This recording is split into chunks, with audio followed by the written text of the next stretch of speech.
भाई United will have a successful window, अगर कोई मुझसे आके कहेगा ना, तो ये मुझे सुनने में उतना ही अजीब लगेगा अगर कोई आपको ये बोले कि मोहक पूरी पॉडकास्ट में एक गाली नहीं देगा, जो कि सच है। भाई जैसे मैं बिना गाली दिए नहीं रह सकता किसी भी वीडियो में, किसी भी पॉडकास्ट में, इसी तरह यूनाइटेड एक सक्सेसफुल विंडो पूरी करने में कभी काबिल नहीं हो सकती। यूनाइटेड के आजू बाजू, ऊपर नीचे, दाएं बाएं, हर जगह साइनिंग्स हो रही हैं। आर्सेनल ने भी भाई दो साइनिंग्स कर ली हैं, तीसरी के लिए वो जा रहे हैं। यूनाइटेड की हालत इतनी खस्ता है जिसका कोई आलम नहीं है। आप देखो कि सिटी, जो कि चैंपियन बनी है लास्ट सीजन, उन्होंने कैल्विन फिलिप्स की डील सिक्योर कर ली है सीडीएम पोजीशन के लिए, क्योंकि उनके फर्नांडिनो चले गए हैं। ऑलरेडी वो बैकअप तैयार कर रहे हैं। एज अगर सोचो नेक्स्ट सीजन अगर रॉड्री चला जाता है तो उसकी पोजीशन पे उन्होंने ऑलरेडी कैल्विन फिलिप्स जैसा सेंट्रल डिफेंसिव मिडफील्डर लाके बैठा दिया है। उसके अलावा हालैंड ले आए, वो जूलियन अल्वारेज ले आए तो सेंटर फॉरवर्ड में जो उनकी कमियां थी उसको पूरा करने के लिए उन्होंने ऑलरेडी काम कर लिया। प्लस लेफ्ट बैक के एरिया में उन्होंने जाओ कैंसेलो को कंपटीशन देने के लिए कुकरेला की साइनिंग के लिए अप्रोच कर लिया ब्राइटन को, और मोस्ट प्रोबेबली कुकरेला आ जाएगा। 50 million for man city is nothing. But अगर आपको ये जानना है कि कुकरेला जैसे प्लेयर का रेट, जो प्राइस टैग है वो कैसे डिसाइड हुआ, कैसे टीम्स एक प्लेयर का प्राइस है वो चेकआउट करती हैं, वो कैसे सेट करती हैं, तो उसके लिए आपके लिए एक वर्कशॉप रखी गई है मैड अबाउट स्पोर्ट्स की। और इस वर्कशॉप में आपको जाने माने लोग आकर इन सारी चीजों के बारे में बताएंगे। अगर आपको एनालिटिक्स के बारे में जानना है, अगर आपको टेक्टिकल साइड के बारे में जानना है, तो आई अर्ज यू कि प्लीज जो लिंक दी हुई है डिस्क्रिप्शन में उस पर जाएं, क्लिक करें, रीड आउट करें जो भी नेसेसरी आर्टिकल्स हैं। और भाई सबसे बढ़िया बात यह है कि इसमें आपको प्रोफेशनल होने की जरूरत नहीं है। इसमें आप एज एन एमेच्योर जा सकते हैं, लेकिन वहां पर इनकी वर्कशॉप ज्वाइन करने के बाद आप बहुत कुछ सीख सकते हैं।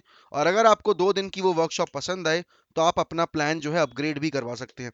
तो without wasting any time guys, जाओ क्लिक करो मेड अबाउट स्पोर्ट की उस वर्कशॉप के लिए और रजिस्टर करो खुद को अभी।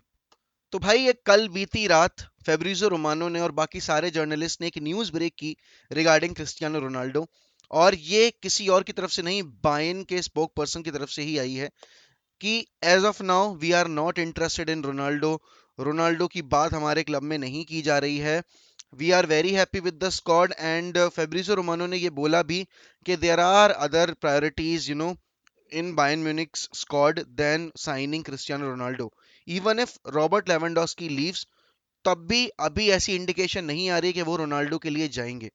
देखो यार, यहाँ पर जो एक्चुअल में जो रोनाल्डो अल्ट्रा फैन बेस है वो ये चाहता है कि रोनाल्डो अपना ईयर वेस्ट ना करे मैनचेस्टर यूनाइटेड में, क्योंकि हम कोई एम्बिशन नहीं दिखा रहे हैं ट्रांसफर विंडो में, हम कोई प्लेयर साइन नहीं कर रहे हैं।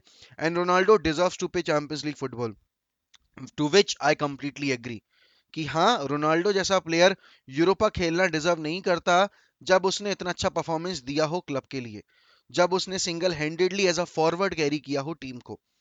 उसके साथ ही साथ लेकिन हमें ध्यान में ये भी रखना पड़ेगा कि Ronaldo is not getting any younger. Ronaldo को शॉर्ट टर्म प्रोजेक्ट के लिए कोई ऐसी टीम साइन नहीं करेगी जब उन्हें पता है कि मार्केट में अगली साल जब वो जाएंगे तो उन्हें स्ट्राइकर्स की किल्लत झेलनी पड़ेगी। मैं ये इस केस में बिल्कुल भी ये नहीं कह रहा, इस पॉइंट ऑफ टाइम पे ना मेसी और रोनाल्डो की एज एक फैक्टर अदा कर रही है उनकी नई जैसे डील्स जो होती है ना उनमें। प्लस रोनाल्डो खुद इतना पब्लिकली आकर एरिक टेनहैग के बारे में बात कर चुके हैं। एरिक टेनहैग पब्लिकली आकर ये बोल चुके हैं कि he is looking forward to work with the best player in the world. तो इन सारी चीजों के बीच में हमें थोड़ा सा पेशेंस दिखाना पड़ेगा। देखो एज अ फैन बेस हम बहुत रेंट करते हैं, मैं स्पेशली बहुत रेंट करता हूँ इस बारे में कि भाई यूनाइटेड कोई साइनिंग नहीं करी है, यूनाइटेड कोई साइनिंग नहीं करी है। And this shows our vulnerability to be very honest, कि हम टाइम एंड टाइम अगेन सिर्फ इंटरेस्टेड एफसी। आप अगर गेब्रियल हीजूस की डील के बारे में पढ़ोगे ना आर्सेनल की, Arsenal is also playing Europa league, Arsenal भी हमारे बराबर ही कंपटीशन में खेलेगी। लेकिन कन्विंसिंग पावर जो आर्सेनल की थी, उसने भाई टर्म्स एग्री करवा लिए गेब्रियल हीजूस के साथ, और वो most probably he will and up at Arsenal. Now this shows कि कितना जरूरी होता है कम्युनिकेशन में क्लैरिटी होना, कितना जरूरी होता है जो डीलिंग क्लब है ना, जो बेसिकली जो लेना चाह रहा है, वो कितना ईगर है प्लेयर को ये साबित करने के लिए कि नहीं we really want you. United on the other hand, are holding back themselves just because they don't want to spend that amount of money. But you have to at least sign your top priority player. अगर आपका top priority player let's say Frenkie de Jong है या फिर let's say Antony है, तो आपको दोनों में से किसी एक की साइनिंग जल्दी से जल्दी क्लोज डाउन करनी पड़ेगी, क्योंकि कल जैसे मैंने अचिंत की पॉडकास्ट में भी बोला था कि जितना आप डिले करोगे और जितना आप जुलाई के एंड के नजदीक पहुंचोगे, उतना ज्यादा क्लब्स आपको बेचने से मना करेंगे अपने प्लेयर्स। उसकी सबसे बड़ी वजह यह होती है कि सीजन शुरू होने वाला होगा एक हफ्ते के अंदर, और सीजन शुरू होने के बाद साइनिंग्स की जाती है ना, तो वो पूरा बेंच जो एक तरीके से टीम का बैलेंस होता है, वो बहुत हद तक डिसरप्ट होता है। यूनाइटेड ये गलतियां हर साल करती आई है और यूनाइटेड ये गलती इस साल भी कर रही है। कल काफी हीटेड डिबेट रही हमारी सादिक भाई और अचिंत की रिगार्डिंग डिविडेंड वाला पार्ट। भाई देखो, ग्लेजर्स एक इस यूनाइटेड क्लब को एज अ बिजनेस मॉडल देखते हैं। They don't look at this club as a footballing institute. उनके लिए ये सिर्फ एक एंटाइटी है जो उनके लिए हर साल पैसा जनरेट करती है और वो उससे अपना रेवेन्यू निकाल लेते हैं। हम पिछले 5 साल में ग्लेजर्स को 122 मिलियन एज अ रेवेन्यू दे चुके हैं। हमने 1 बिलियन से ऊपर खर्च किया है, लेकिन हम 1.3 billion since the takeover Glazers को भी दे चुके हैं। ऐसी हालत में जहां ओल्ड ट्रेफर्ड की हालत जर्जर है, ऐसी हालत में जहां आप 5-5 मिलियन के लिए तरस रहे हो, ऐसी हालत में जहां आप बार्सिलोना का जो आस्किंग टैग है, प्राइस टैग, उसको मैच नहीं कर पा रहे हो, तो भाई क्या समझकर आपने इस साल भी डिविडेंड निकाला? आपको पता है चैंपियंस लीग फुटबॉल नहीं है, आपके रेवेन्यू कट हो गए हैं, आपका जो मैच डे रेवेन्यू था वो भी इस साल कम हुआ है। प्लस इस बार आपकी जो स्पॉन्सरशिप डील्स थी, जो आपको शेवरले से पैसा मिल रहा था, वो भी आपका कम हो गया क्योंकि टीम व्यूअर ने उतना पैसा नहीं दिया है। तो बेसिकली आपके जितने भी टाई डाउन थे, जो बड़ी बड़ी डील्स हो रही थी आपके साथ, अब वो नहीं है आपके पास। और उसका सबसे बड़ा डायरेक्ट इन्वॉल्वमेंट होता है आपकी पिच की परफॉर्मेंस के साथ, क्योंकि कोई भी टीम जो पिच पे अच्छा परफॉर्म करेगी, उतना ज्यादा वो एंडोर्समेंट को अपनी तरफ अट्रैक्ट करेगी। यहाँ पर यूनाइटेड वो चीज करने में नाकाम रही है पिछले 5 साल में। रोनाल्डो के आने से बहुत हद तक चीजें बैलेंस हुई, क्योंकि जिस तरह का सीजन हम चाह रहे थे उस तरह का सीजन नहीं हुआ, लेकिन फिर भी जो रेवेन्यू था वो आता रहा, बिकॉज लोग रोनाल्डो को देखने आते रहे, लोग डेहिया को देखने आते रहे। और ये चीज यूनाइटेड बोर्ड को अच्छे से पता है कि उनके लिए कितना जरूरी है रोनाल्डो को क्लब में रोक कर रखना। और अगर अब भी वो नहीं जागे, जब इतनी ज्यादा हाइप बन रही है रोनाल्डो के जाने की, क्योंकि अब बेसिकली हर कोने से यही आवाज उठ के आ रही है कि Ronaldo will leave, Ronaldo will leave. देखो, अभी भी मैं ये नहीं कह रहा रोनाल्डो विल लीव, बट अगर इन्होंने हाथ पैर जल्दी चलाने शुरू नहीं किया, अगर इन्होंने जल्द से जल्द इस चीज पे वर्क करना शुरू नहीं किया, तो भाई रोनाल्डो विल एक्चुअली लीव। अब रोनाल्डो स्पोर्टिंग जाएगा, रोनाल्डो कहाँ जाएगा वो कह पाना मुश्किल है, बट एक ऐसे क्लब में जरूर जाना चाहेगा वो जो थोड़ा एम्बिशियस हो। United at this point of time is not at all ambitious. आप देखो, सबसे प्राइम एग्जांपल आपके सामने भाई न्यूकासल जैसे क्लब का है, जो चोरी चोरी चुपके चुपके मतलब आराम से साइनिंग कर रहे हैं, और स्वेन बॉटमैन तक को वो लेकर आ रहे हैं। यूनाइटेड प्लेयर ऑब्सेशन के चक्कर में अगर टिम्बर के पीछे तो टिम्बर के ही पीछे है, वो कोई और अपॉर्चुनिटी एक्सप्लोर ही नहीं करना चाहते। अगर वो लेट्स से फ्रेंकी डियोंग के पीछे तो वो फ्रेंकी डियोंग के पीछे हैं। वहां पर आर्सेनल रफीनिया तक के लिए पुश करने को तैयार है, आर्सेनल और स्पर्स। अब देखो कि डेनिल लीवी जैसा जो बंदा है, वो कॉन्टे को इस सीजन बैक करने को तैयार है, क्योंकि उसको पता है कि अब उसके पास एक ऐसा मैनेजर जो उसको असलियत में ट्रॉफीज जितवा सकता है। मोरिनियो भी था, बट मोरिनियो के टाइम पे वो जो ईएसएल वाले चौथ भांगड़े हो गए थे, उसके चक्कर में वो नहीं रुक पाया, ठीक है ना, उसको हटा दिया गया, उसको सैक कर दिया गया। लेकिन उसको पता है कि मोरिनियो को निकालने के बाद जिस तरीके से हर एक मैनेजर ने ठुकराया था स्पर्स को, तो Conte is his last shot जो उसको ट्रॉफी जितवा सकता है। तो वो कुछ भी कर कर बैक करने को तैयार है। यहाँ पर यूनाइटेड ना एरिक्सन की डील फाइनलाइज करवा पा रही है बेसिकली एक प्रोजेक्ट प्रेजेंट करके, ना वो एंटनी की डील पे वर्क कर पा रहे हैं। हर जगह सिर्फ interested FC, interested FC, interested FC. ये इंटरेस्टेड एफसी सिर्फ एक पोटेंशियल एफसी बन के रह जाएगा। ये इंटरेस्टेड एफसी सिर्फ एक पोटेंशियल एफसी बन के रह जाएगा अगर हमने हाथ पैर नहीं चलाने शुरू किए, क्योंकि आपका 3 दिन के बाद जो प्री सीजन टूर का एक तरीके से जो बिल्डअप होता है वो होना शुरू हो जाएगा, और ट्रेनिंग्स वगैरह शुरू हो जाएंगी, प्लेयर्स वापस आने शुरू हो जाएंगे। यूनाइटेड इस वक्त पे हाथ रख के बैठी हुई है।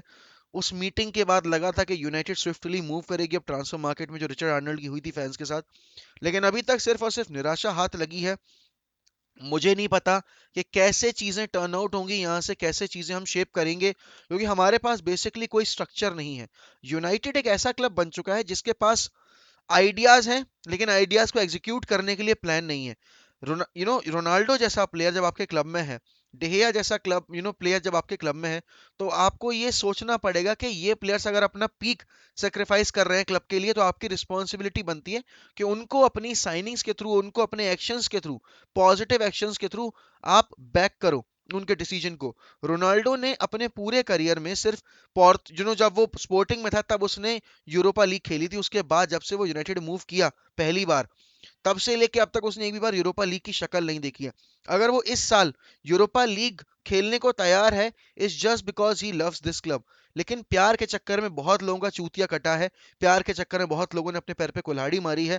क्या रोनाल्डो भी अपने पैर पे कुल्हाड़ी मारेंगे ये डिसीजन लेकर? आई होप कि ऐसा ना हो कि रोनाल्डो का ये डिसीजन उनके लिए एक नासूर बन जाए, क्योंकि मैं नहीं चाहता कि रोनाल्डो के एंड जो करियर डेज हैं एज अ फुटबॉलर, वो इस तरीके से खराब करे यूनाइटेड। इस वक्त पे तो ऐसा ही लग रहा है कि यूनाइटेड खराब कर देगी, लेकिन भाई देर से आए दुरुस्त आए, लेकिन आ जाए। हाथ जोड़ के मेरी यही प्रार्थना है भगवान से, ऊपर वाले से, कि भगवान कुछ करो, इनके भेजे में बुद्धि भेजो, जिससे कि भाई इनका दिमाग चले और ये साइनिंग्स करना शुरू करें। आप देखो ना, आप सिटी को देख सकते हो, आप लिवरपूल को देख सकते हो, जो पैसे के लिए रोती रहती थी। इवन लिवरपूल ने स्ट्रेट अप फ्रंट फी जो है वो डार्विन नुनेस के लिए 85 मिलियन पे कर दी। United on the other hand, एक ऐसा क्लब जो कि भले ही फुटबॉल पिच पे अच्छा ना करता हो, लेकिन उसका जो फंडिंग है वो कभी रुकती नहीं है। सोचो, रिचर्ड आर्नल्ड ने ये चीज बोली कि वी नीड इन्वेस्टर्स बिकॉज हम कोप अप नहीं कर पा रहे हैं मार्केट में। And in the same year, in with in the same week, Glazers ने हमारे क्लब से 11 मिलियन का डिविडेंड निकाल लिया। तो और अभी फर्दर डिविडेंड निकलेगा शेयर होल्डर्स के लिए भी। तो ये दिखाता है भाई कि हम कितने ज्यादा बेवकूफ हैं, हम कितने ज्यादा नासमझ हैं, और हम सीखना नहीं चाहते अपनी गलतियों से। और ये गलतियां रिपीटेडली होती आ रही हैं, और ये गलतियां रिपीटेडली होती जाएंगी जब तक हम अपना सिस्टम चेंज नहीं करते, जब तक हम अपना डील्स को सिक्योर करने का जो तरीका है वो नहीं सुधारते। एंटनी के केस में भी सेम चीज है कि एंटनी भी, हम एंटनी के लिए बार बार ये कह रहे हैं कि we are interested but we are not willing to pay the amount Ajax wants to. देखो, आईएक्स को जितने प्लेयर बेचने थे बेच दिए, अब वो ड्राइविंग सीट में, अब वो आराम से अपना जितना प्राइस है उतना फेंक के मार सकते हैं, क्योंकि उनको फर्दर इन्वेस्टमेंट चाहिए तो है, लेकिन अब वो घुटने टेकने को तैयार नहीं है। जैसे ग्रेवनबर्च वगैरह, ग्रेवनबर्च जैसे फ्री एजेंट चला गया, माजुराई ग्रेवनबर्च फ्री एजेंट ही गया ना, हाँ। माजुराई के लिए उन्होंने जो जितना भी पैसा इकट्ठा किया, फिर उसके बाद आप अगर उसकी बात करोगे सबैस्टियन हालर की, तो उन्होंने बेसिकली 50 मिलियन रन कर लिया है। अब वो चाहते हैं कि वो मोटी रकम कमाए, तो वो नई प्राइस जो है अपना वो करेंगे कम। यहाँ पर फ्रेंकी डियोंग के केस में तो बारसा की एक ही टेक है, इधर it has to be 80 million 85 million, और the deal is not going to happen. तो भाई कुछ तो करो। अगर आप एरिक टेन को लिटरली बैक करना चाहते हो, एक महीना हो चुका है उसको आए हुए, उसके अलावा आपका बेसिकली कितने 25 दिन हो चुके हैं, 1 जुलाई जब से आपको एक्टिव हो जाना चाहिए था।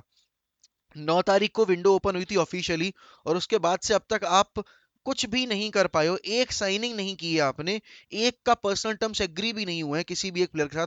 ना आपके टिम्बर के साथ हुए थे, ना आपके एंटनी के साथ हुए, ना आपके लिसांड्रो मार्टिनेज के साथ हुए, ना आपके एरिक्सन के साथ हुए, ना आपके फ्रेंकी डियोंग के साथ हुए। Basically we are bunch of idiots who are just trying to keep ourselves relevant by spreading rumors about our club कि हम इस प्लेयर से लिंक है, हम इस प्लेयर से लिंक है। 100 से ज्यादा प्लेयर्स लिंक हो चुके हैं जब से ट्रांसफर विंडो ओपन हुई है, लेकिन साइनिंग्स 0/सन्नाटा। तो भाई कमेंट सेक्शन में बताइए कि यूनाइटेड की कौन सी पहली साइनिंग आप एक्सपेक्ट कर रहे हो, और कब तक एक्सपेक्ट कर रहे हो, और क्या आपको वाकई लगता है कि Ronaldo will eventually leave for any club, let's say just Bayern Munich और स्पोर्टिंग क्लब, या फिर कोई भी क्लब, क्या वो छोड़ के वाकई में चला जाएगा? आपको क्या लगता है? और guys we are inching towards 25 के जो बेंचमार्क है हमारा। तो please if you are new to this channel, don't forget to subscribe to 1MFC। Till then, goodbye, take care.